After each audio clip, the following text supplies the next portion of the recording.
Salam sehat. Dari RSUD Kesesi, Kabupaten Pekalongan, info untuk Anda. Kita bahas tentang sesak nafas. Jadi, sesak nafas yang ada di masyarakat ini penyebabnya sebetulnya dari berbagai macam faktor. Yang pertama, kemungkinannya bisa dari saluran pernapasan bagian atas. Yang kedua, bisa karena faktor gangguan pada saluran nafas daerah bawah. Artinya dari tenggorokan yang paling dalam ini sampai ke saluran yang sampai ke paru-paru, ada percabangan. Yang ketiga, bisa karena adanya gangguan pada paru-paru. Dan yang keempat, karena adanya gangguan pada jantung. Kita urai satu-satu, sekalipun tidak semua penyakit.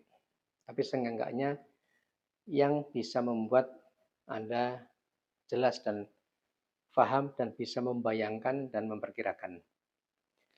Yang pertama, tadi adanya gangguan pada saluran nafas atas. Dari rongga hidung ini sampai ke tenggorokan. Misal, adanya sumbatan atau adanya gangguan, adanya benjolan di dalam rongga hidung. Maka otomatis pasti nafas akan terganggu. Di mana nafas tidak bisa memakai hidung, pasti pakai mulut. Terpaksa harus pakai mulut. Karena adanya gangguan pada daerah rongga hidung. Bisa juga adanya gangguan atau benjolan pada di daerah mulut, daerah dalam. Sehingga untuk nafas juga agak kesulitan.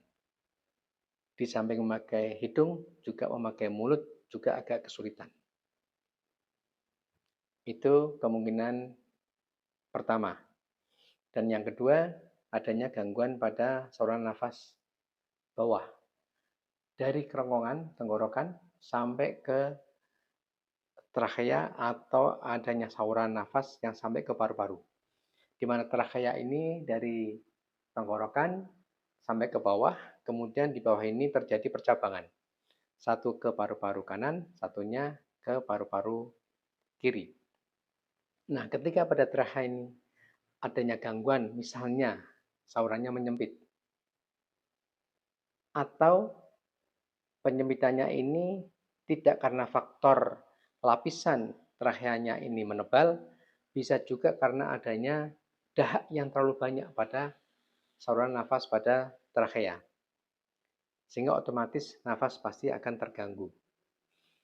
Tidak hanya sesak nafas, tetapi juga ada batuk karena secara refleks, secara alami pasti dahak ini harus dikeluarkan. Sehingga ada refleks cara pengeluaran dahak yang ada dalam paru-paru ini kemudian sampai ke atas. Nah, otomatis karena penyempitan pada saluran nafas, pasti nafasnya akan tidak lancar dan berbunyi. Mengi dalam bahasa umum, atau ada suara nik, nik. Nah, kira-kira seperti itu. Contohnya asma bronhial atau asma, penyakit asma. Itu adalah gangguan saluran nafas daerah bawah. Dari kerongkongan sampai ke rongga paru-paru. Itu yang kedua. Nah, faktor yang ketiga adanya gangguan di dalam paru-paru. Gangguan dalam paru-paru ini ada beberapa kemungkinan. Satu, adanya infeksi di paru-paru, adanya kebanyakan cairan di dalam paru-paru, adanya banyak udara di dalam paru-paru, kemungkinan juga adanya benda asing atau adanya keganasan atau tumor di dalam paru-paru. Bisa juga adanya gangguan pada selaput paru-paru. Sehingga tidak hanya sesak nafas, tetapi juga ada nyeri. Dan mungkin juga bisa disertai suhu tubuh yang meningkat. Jelas ya, jadi tadi sesak nafasnya ada beberapa perbedaan.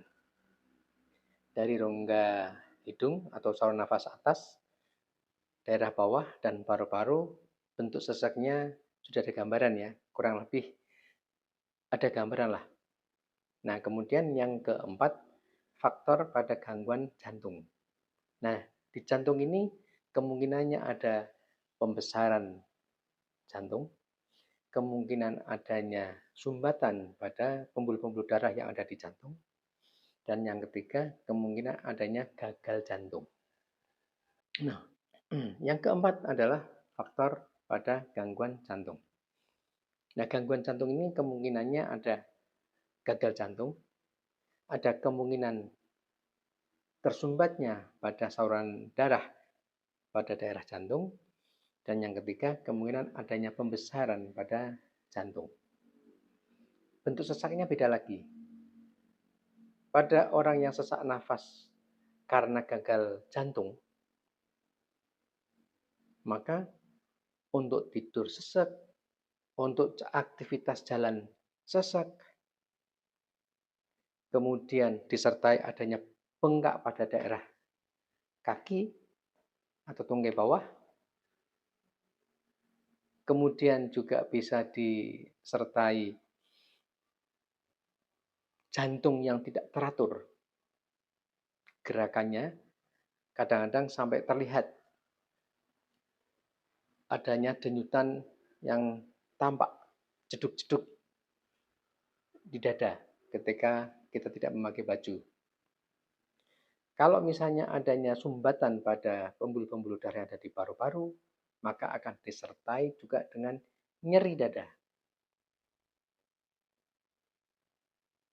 Nah, kemudian kalau misalnya karena akibat dari pembesaran jantung, sesaknya biasanya ketika ada aktivitas.